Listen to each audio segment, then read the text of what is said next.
ओम नमः शिवाय, ओम नमः शिवाय, ओम नमः शिवाय, ओम नमः शिवाय, ओम नमः शिवाय। अब कैसी तबीयत है मालती अब? हाँ, पहले से बेहतर है। तुम बहुत जल्दी तैयार हो गए, कहीं जा रहे हो क्या? अब हाँ मालती, जाना तो पड़ेगा ही। सुबह सुबह निकलूंगा, तभी थोड़े लोगों से मिलकर पूछूंगा, शायद कोई काम दे दे। मैंने तुम्हारे लिए दूध लाकर रख दिया है। तुम रोटी के साथ दूध अवश्य पीना, अन्यथा शरीर में फिर से कमजोरी आ जाएगी। डॉक्टर साहिबा ने कहा है कि बच्चे की सेहत के लिए तुम्हारा पेट भरा होना चाहिए। भूखा रहने से बच्चे पर असर होगा। तुम आराम करो, मैं देखता हूँ कहीं कोई कार्य मिल जाए। केशव का जीवन कठिनाइयों में चल रहा था। मालती गर्भवती थी और कुछ ही महीनों में उनके घर एक नन्हा मेहमान आने वाला था। लेकिन केशव के पास कोई काम नहीं था, पेट भरने तक के पैसे नहीं थे। केशव को पता था कि मालती बहुत कमजोर है, उसे पौष्टिक आहार की जरूरत है, इसलिए वो रोज काम की तलाश में इधर उधर घूमता रहता था, पर उसे हर रोज एक ही जवाब मिलता था। सेठ जी, आपकी दुकान पर कोई काम मिलेगा? मैं पूरी मेहनत से कार्य करूंगा। अभी कोई काम नहीं है, होगा तो बता देंगे भाई। है हे शिव शंकर, अब क्या करूं? आज भी कोई मजदूरी का काम नहीं मिला, घर में कुछ भी नहीं रखा। मालती पूरा दिन क्या खाएगी? सोच रहा था कोई मजदूरी का काम मिल जाता तो मालती के लिए फल सब्जी खरीद कर ले जाता। रात को जब केशव थक हार कर घर लौटा, केशव का उदास चेहरा देखकर मालती समझ गई कि आज भी उसे कोई काम नहीं मिला। मालती ने उसे हिम्मत दी। आप चिंता मत करो, शिव जी कोई न कोई रास्ता जरूर निकालेंगे। आपको उन पर विश्वास है ना? हाँ मालती, मुझे भोलेनाथ पर पूरा विश्वास है, पर पता नहीं वो मेरी प्रार्थना सुन क्यों नहीं रहे। मैं सच्चे मन से उनकी पूजा करता हूँ, उनके व्रत करता हूँ। मालती, व्रत से याद आया, परसों तो शिवरात्रि है ना? पंडित जी बोल रहे थे कि परसों शिवरात्रि व्रत है, मैं शिवरात्रि का व्रत अवश्य करूंगा। केशव की आंखों में आंसू थे जिनमें दर्द था। उसने मन ही मन भोलेनाथ से प्रार्थना की, हे महादेव, मैं आपका भक्त हूँ, लेकिन अपनी पत्नी और अपने आने वाले बच्चे के लिए कुछ नहीं कर पा रहा। अगर मेरी भक्ति सच्ची है तो मेरी सहायता कीजिए महादेव, मुझ पर कृपा कीजिए। कल मुझे कोई कार्य मिल जाए ताकि मैं थोड़े पैसे कमा लूं, पैसों की व्यवस्था हो जाए। मेरी प्रार्थना सुनिए प्रभु, कृपा करिए। केशव की आंखों में आंसू थे। भगवान शिव अपने भक्त की पुकार को सुन रहे थे। भोलेनाथ बहुत दयालु हैं। वे अपने भक्तों को ज्यादा देर दुखी नहीं देख सकते, इसीलिए कहते हैं कि भोलेनाथ की भक्ति करने वाले बहुत भाग्यशाली होते हैं, क्योंकि भोलेनाथ अपने भक्तों की प्रार्थना सुनकर उनकी मदद के लिए अवश्य आते हैं। अगली सुबह केशव नहा धोकर तैयार हुआ। उसने भगवान शिव की पूजा आरती की और काम की तलाश में जाने लगा। तभी उसके द्वार पर दस्तक हुई। केशव ने दरवाजा खोला तो सामने सफेद धोती कुर्ता पहने एक सज्जन सेठ खड़े थे। कल शिवरात्रि पर काम करने के लिए मुझे एक व्यक्ति की आवश्यकता है। मुझे मंदिर के पुजारी जी ने तुम्हारा पता दिया था, काम करोगे? जी जी अवश्य, क्यों नहीं करूँगा। बताइए क्या कार्य है? कल महाशिवरात्रि है, मेरा फूल बेचने का कार्य है। मंदिर में जो मेरा व्यक्ति फूल बेलपत्र बेचने के लिए बैठता था, अचानक गांव चला गया है। मुझे फूल बेलपत्र बेचने के लिए एक व्यक्ति की आवश्यकता है। तुम कर सकोगे? पूरे दिन का काम है, वहीं बैठना होगा, मंदिर के बाहर ही। भक्त आएंगे, फूल बेलपत्र खरीदेंगे, पूरे दिन की जो भी कमाई होगी तुम सब मुझे दोगे। उसके पश्चात मैं तुम्हें तुम्हारी मेहनत के पैसे दूंगा। कर लोगे ये काम? हाँ हाँ, क्यों नहीं सेठ जी, मैं मेहनत से पीछे नहीं हटता, मैं जरूर करूंगा। तो ठीक है, मैं अपने आदमियों के हाथ शाम को फूल बेलपत्र तुम्हारे घर रखवा दूंगा। कल मंदिर में जाकर इन्हें बेच देना। सुबह 4 बजे उठकर जाना पड़ेगा, क्योंकि भक्तों की भीड़ प्रातः काल से ही प्रारंभ हो जाती है।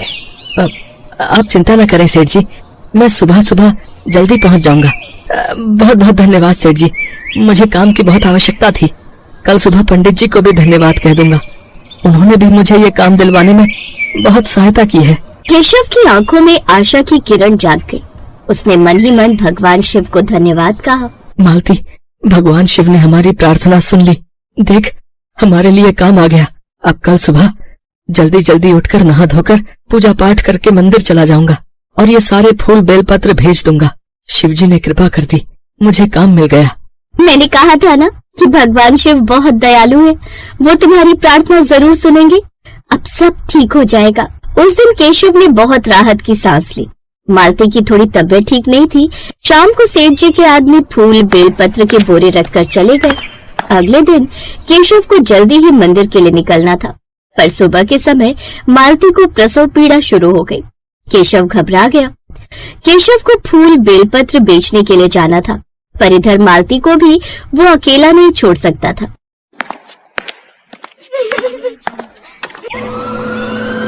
इधर सेठ जी उसके घर पहुंचते हैं। क्या बात है केशव, सुबह के 7 बज रहे हैं और अभी तू मंदिर नहीं पहुंचा? सेठ जी, मैं सुबह ही मंदिर के लिए निकल रहा था, पर मेरी पत्नी मालती, उसकी तबीयत बिगड़ गई। दाई माँ उसे अस्पताल ले गई है, इसलिए मैं बेलपत्र बेचने के लिए नहीं जा पाया। ओह, ये तो तूने काम खराब कर दिया ना। मेरे तो पैसे लगे हुए हैं, तू मुझे पहले मना कर देता। मैंने पंडित जी के कहने पर तुझ पर विश्वास किया। अब मैं क्या करूं? इतनी जल्दी कोई आदमी कहाँ से ढूंढूं जो मेरा ये काम कर दे। तभी केशव का साला महेंद्र आ जाता है। नमस्ते जीजाजी, कैसे हो? बहना कहाँ है? अरे महेंद्र, तुम अचानक? मालती को तो दाई माँ अस्पताल ले गई है। बताओ फिर केशव, क्या करना है? क्या हुआ जीजाजी, कोई परेशानी है क्या? हाँ महेंद्र, इन्होंने मुझे आज शिवरात्रि के उत्सव पर मंदिर में फूल बेलपत्र बेचने के लिए दिए थे। काफी दिनों से कोई काम नहीं था, तो मैंने सोचा थोड़े पैसे आ जाएंगे, पर अचानक मालती की सुबह तबीयत खराब हो गई।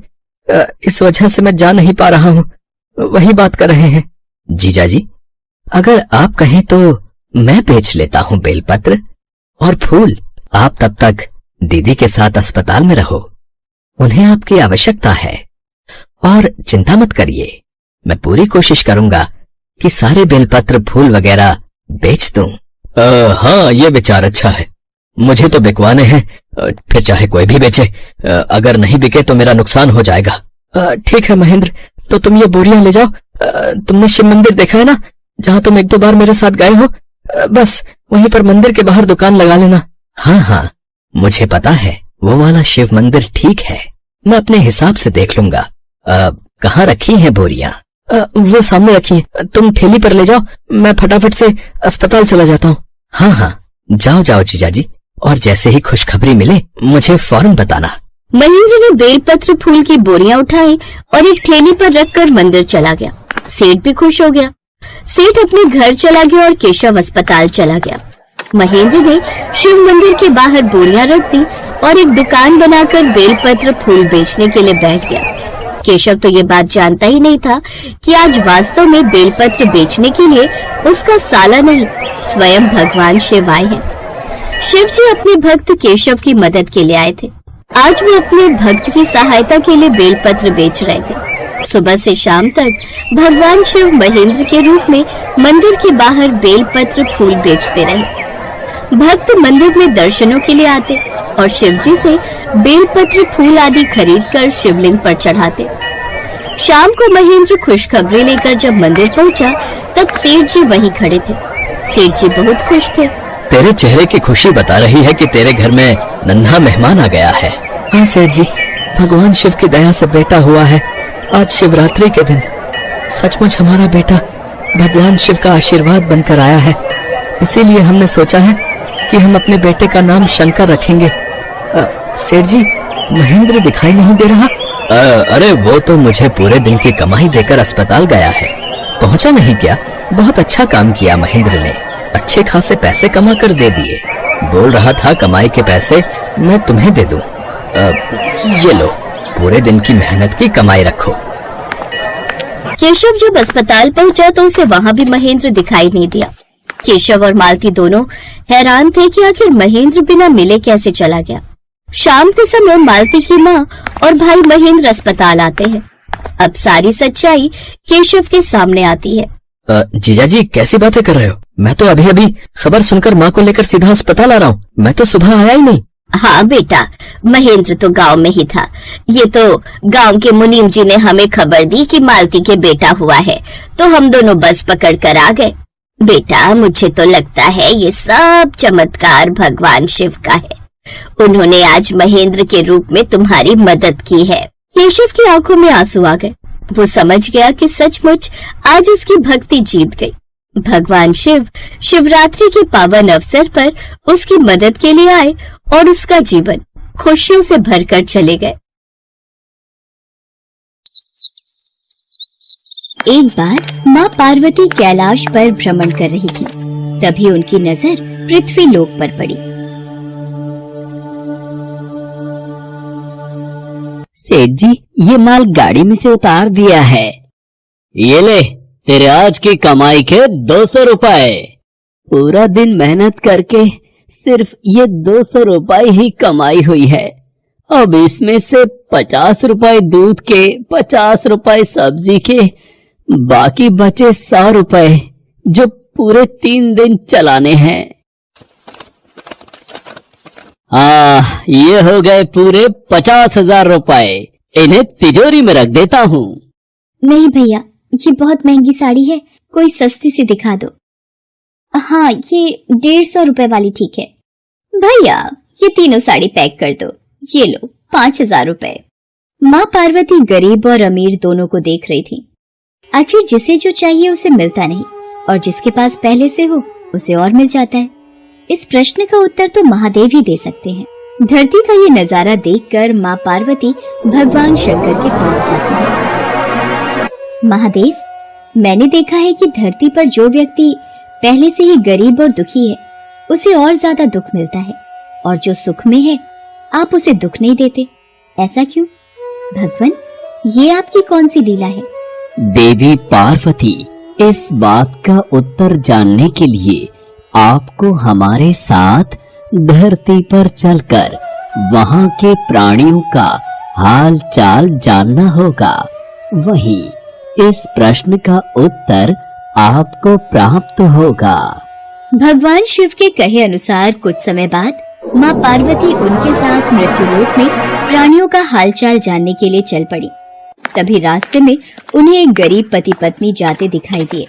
और मिला, कुछ समझ नहीं आ रहा, हमारी गरीबी के दिन कब दूर होंगे। वो चंदन ने फिर एक नई जमीन खरीद ली। सबका भाग्य एक सा नहीं होता है जी। उसके भाग्य में अमीर बनना लिखा है, हमारे में नहीं। भगवान की इच्छा होगी तो हम भी अमीर बन जाएंगे। पता नहीं कौन से पिछले जन्मों के कर्मों की सजा भुगतनी पड़ रही है। न जाने कौन से बुरे पाप किए थे। हे महादेव, आप इन दोनों पति पत्नी को कुछ ही पलों में अमीर बना सकते हैं। मेरे कहने पर आप इन्हें अमीर बना दीजिए। ये बेचारे कितने दुखी हैं। देवी पार्वती, इन दोनों के भाग्य में अभी अमीर बनना नहीं लिखा है। महादेव, जब हम इन्हें धन दे देंगे तो इनकी गरीबी दूर हो जाएगी, फिर ये भी अमीर और सुखी हो जाएंगे। कृपया करके आप इनकी मदद कीजिए प्रभु। देवी पार्वती, मैं तुम्हारी इच्छा अनुसार इन्हें धन प्रदान कर देता हूँ, पर उसका मिलना या ना मिलना कर्मों पर निर्भर करता है।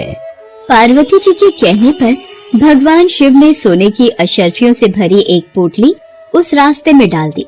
पोटली से कुछ दूरी पर उर्मिला की नजर गुजरते हुए एक अंधे व्यक्ति पर पड़ी। सुनो जी, हम तो गरीब हैं इसलिए दुखी हैं, पर ये सामने व्यक्ति तो नेत्रहीन है। एक बात समझ नहीं आई, ये नेत्रहीन लोग कैसे जीवन व्यतीत करते होंगे? हाँ, बड़ी मुश्किल होती होगी उर्मिला इन बेचारे नेत्रहीन लोगों को। चलो आज हम भी अंधों की तरह चलकर देखते हैं, देखें ये कैसे जीवन जीते हैं। उर्मिला और सूरज आंखें बंद कर एक दूसरे का हाथ थामे चलने लगे। सोने की अशर्फियों की पोटली रास्ते में ही पड़ी रह गई और वे दोनों करीब से गुजर गए। भगवान शिव बोले, देखा देवी पार्वती, इनके भाग्य में अभी गरीबी ही लिखी है। हम कुछ दिन धरती पर ही रहेंगे। यहाँ मनुष्य रूप में रहकर मैं तुम्हारे मन की सभी शंकाओं को दूर करना चाहता हूँ। भगवान शिव और देवी पार्वती ने मनुष्य का रूप धारण किया और पति पत्नी के रूप में एक गांव के पास डेरा जमाया। शाम के समय देवी पार्वती भगवान शिव से बोली, स्वामी, मैं रसोई की तैयारी शुरू करती हूँ। यहाँ पृथ्वीलोक में यदि हम रहने आ ही चुके हैं तो हमें भोजन की भी व्यवस्था करनी होगी। मैं चूल्हा बनाने की तैयारी करती हूँ। आप तब तक भोजन बनाने की सामग्री ले आइए। माँ पार्वती चूल्हा बनाने के लिए बाहर से ईंटें लेने गई। चूल्हा बनाने के लिए मुझे ईंटों की जरूरत है। ये एक जर्जर और टूटा मकान दिखाई दे रहा है। इसकी ईंटें मेरे काम आ जाएंगी, यही ले लेती हूँ। चूल्हा तो तैयार कर लिया, महादेव आते ही होंगे। अरे आप आ गए, ये देखिए मैंने चूल्हा तैयार कर लिया। पर आप खाली हाथ क्यों लौट आए स्वामी? भोजन कैसे बनेगा? देवी पार्वती, अब सामग्री की कोई आवश्यकता नहीं है, क्योंकि जिस प्रश्न का उत्तर ढूंढने के लिए आप आई थी वो आपको स्वयं मिल गया। मैं कुछ समझी नहीं स्वामी, मेरे प्रश्न का उत्तर मेरे समक्ष ही है। हाँ देवी पार्वती, आप यही जानना चाहती है ना कि इस पृथ्वी पर क्यों गरीब लोग ज्यादा परेशान होते रहते हैं। अच्छा ये बताइए, आप इस चूल्हे को बनाने के लिए ईंटें कहाँ से लेकर आई हो? प्रभु, इस गांव में बहुत से ऐसे घर भी हैं जिनका रखरखाव सही ढंग से नहीं हो रहा है। उन पुराने घरों की जर्जर हो चुकी दीवारों में से मैं ईंटें निकाल कर ले आई। इसका मतलब जो घर पहले से खराब थे आपने उन्हें और खराब कर दिया, जबकि आप मजबूत घरों की दीवारों से भी तो ईंटें ला सकती थी। प्रभु, जो घर अच्छे और सुंदर दिख रहे थे उस घर के लोगों ने अपने घरों का रखरखाव बहुत अच्छी तरह किया है। ऐसे में उन सुंदर घरों को बिगाड़ना मुझे उचित नहीं लगा। देवी पार्वती, कुछ दिन पहले पूछे आपके प्रश्न का उत्तर भी यही है। जिन लोगों ने अपने जीवन को अच्छे कर्मों से सुंदर बना रखा है उन्हें दुख कैसे हो सकता है? इस संसार में हर मनुष्य अपने कर्मों का ही फल पाता है। सबके पास सब कुछ नहीं होता। मनुष्य के पिछले जन्मों का कर्म उसे इस जन्म में भुगतना ही पड़ता है, और यदि वो अपने इस जन्म और आने वाले अन्य जन्मों को सुखी बनाना चाहता है तो हमें सदैव ही पुण्य कार्य करते रहना चाहिए, ताकि हमारे कर्म उसमें जुड़ते रहें। आपको ज्ञात है वो मार्ग में उस दिन एक नेत्रहीन व्यक्ति। हाँ स्वामी, मुझे ज्ञात है। वो देखिए देवी पार्वती, उसके पास धन दौलत ऐशो आराम की कोई कमी नहीं है, परंतु उसकी आंखों का इलाज नामुमकिन है। ये उसके पिछले जन्म के कर्मों से जुड़ा है। उसने पिछले जन्म में जानबूझकर किसी निर्दोष की आंखों की रोशनी छीन ली थी, इसलिए ये इस जन्म में नेत्रहीन हो गया। पर इसके कुछ पुण्य कार्यों की वजह से ये अमीर बना। और वो गरीब पति पत्नी स्वामी? देवी, वो दोनों पिछले जन्म में एक कंजूस अमीर सेठ सेठानी थे, जो कभी भी कोई दान पुण्य नहीं करते थे। इसलिए इस जन्म में उन्हें गरीबी और दुख मिला। पर इन दोनों के अच्छे कर्म इनका आगे का जीवन सुखी बना सकते हैं। इस पृथ्वी पर कोई भी मनुष्य पूरी तरह से सुखी नहीं है देवी। हर मनुष्य के पास कोई न कोई दुख और समस्या है। मुझे उत्तर मिल गया है स्वामी। इस पृथ्वी पर सुखपूर्वक जीवन यापन करने के लिए मनुष्य को अपने द्वारा अच्छे कर्म करने चाहिए, ताकि उसे उसके पिछले बुरे कर्मों का फल न भुगतना पड़े। और फिर अपने प्रश्नों का उत्तर पाकर देवी पार्वती भगवान शंकर के साथ अपने रूप में आकर कैलाश वापस लौट गईं।